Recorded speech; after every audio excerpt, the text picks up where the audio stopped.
6 հոգևորական գտնվում են ներսում, ըստ մեր նախնական տվյալների վկայի կարգավիճակում, բայց երկար ժամանակ արգելափակված եւ նրանք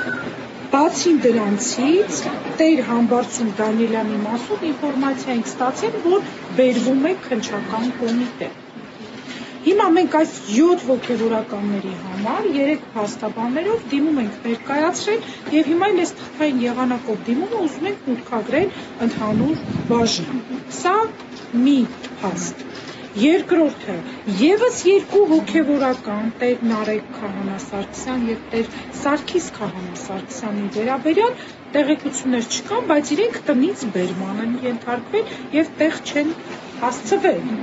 Իսկ Տեր Մկրտիչ Սրբազանի թեմի առաջնորդի խնդրի մասին առավոտվանից տեղյակ եք, որ անձողակի անհետացել է պետության իրավազորությունից դուրս, օրենքի պաշտպանությունից դուրս իրավիճակում է հաստատի գտնվում, որտեղ չգիտեն, մեզանից թաքցվում է, բոլորիցս թաքցվում է նրա գտնվելու վայրը։ Իրավական առումով